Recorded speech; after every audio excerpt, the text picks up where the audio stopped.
Доброго дня. Будь ласка.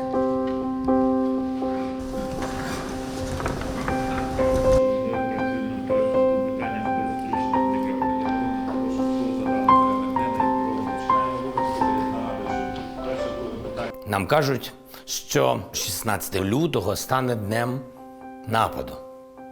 Ми зробимо його днем єднання.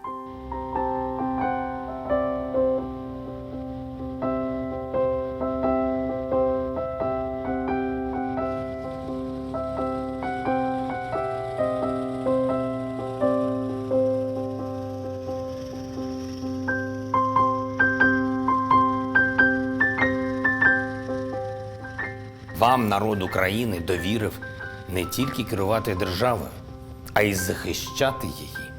Це ваш прямий обов'язок в такій ситуації бути разом з нами, з українським народом. Я зараз пропоную вам протягом 24 годин повернутися на Батьківщину і стати пліч-опліч з українською армією, з нашою дипломатією, з нашим народом.